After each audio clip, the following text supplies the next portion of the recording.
Hey, what's going on, welders? Natalia Cortez with Let It Shine Welding. This video, I'm gonna break down the 6010 electrode. Right here, specifically, I'm working with 1/8, but any 6010 electrode or P-5 electrode, I'm gonna cover what its purpose is and why a lot of new welders get undercut or have trouble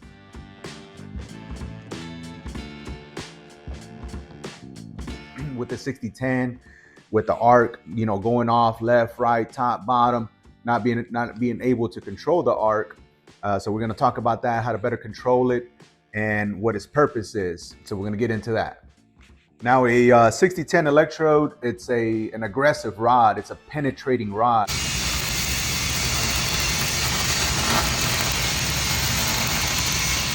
So once we strike up into our weld, into our coupon, it wants to burn through it. It's really aggressive.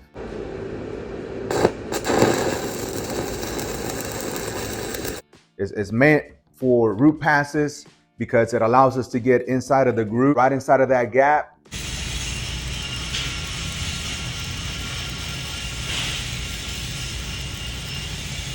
And if we're not careful with our speed or technique, we go too fast, too aggressive, what happens?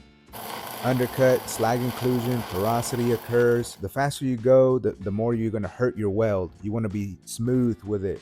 Slow is smooth, smooth is fast.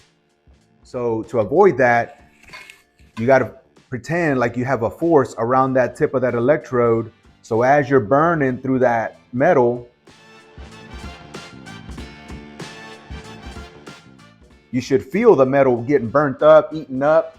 But like I mentioned, you don't want to be too fast, too aggressive with it, because now you're overdoing it and you're not letting the electrode do its job. You're trying to force it to do its job. So that's when a lot of people get stuck. For example, on this T-plate, if we're trying to weld uphill, angle matters a lot. We don't want to give it too much angle. If anything, we want to be at a 90, maybe 5 degrees down, but that's it. Okay, you always want to be tackling head on as you're welding onto a T-plate or an open root.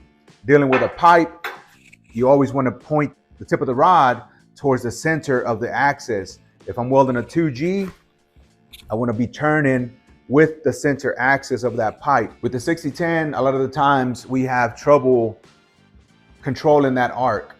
So a lot of the times the 6010 gets magnetized.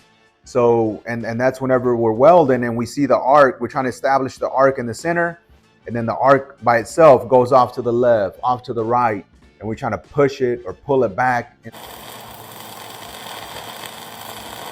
where we need it to go. And to do that, we have to try to force that rod as close as possible to our coupon to have better control.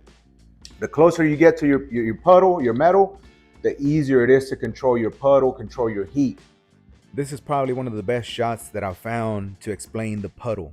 If you can see the outline, the clear outline of that puddle, that means you're within that 1/16, 1/8 at the max, and this is where you need to be and maintain that sweet spot. Now, once you start getting away from that 1/8, now you're long arcing. Now you're giving the arc the option of where to go.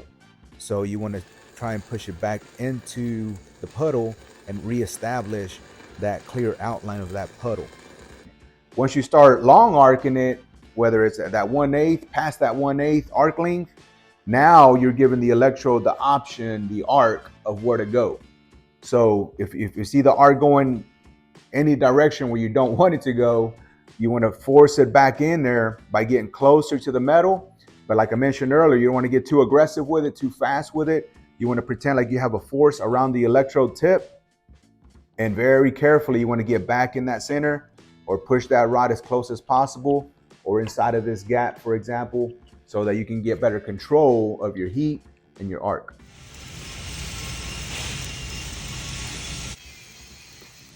The definition of insanity is to do something time after time after time again, expecting a different result. So the minor details are very important to pay attention to. Pay attention to that puddle. Look for the clarity of the outline of that puddle. Once we understand what that puddle tells us, we also have to understand what type of rod we're working with. We can't treat every electrode in the same manner.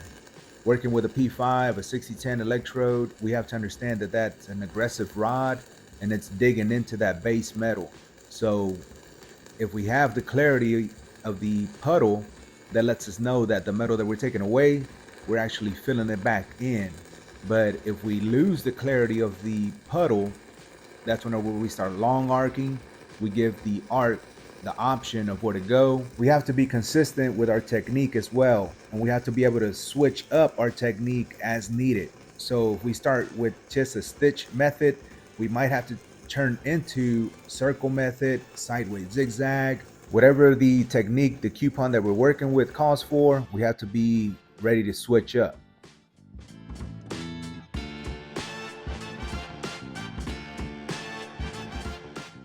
Practice makes improvement, so keep working on your technique. Work on paying a lot more attention to the puddle, what it means to see the clear outline of that puddle, how to switch up from one technique to another as the coupon requires, to be able to make that quick adjustment. If you're not able to catch it quick and fix it, at least you know where you have a weld defect, where you can come back and if need to, grind it down and make a weld repair. One last tip, focus more on feeding more of the electrode into the puddle. That's why we say manipulate the puddle. So if you're trying to spread the puddle, make the puddle wider, it's not by moving the electrode wider. It's by pushing more electrode into the puddle, manipulating it to get bigger, to use it as a visual guide, and to understand our puddle determines our speed. Slow is smooth, smooth is fast. I hope y'all got something out of this video. Don't forget to like, comment on the video, share it. I really appreciate y'all's comments and support. It means the world to me. God bless. Let it shine, baby.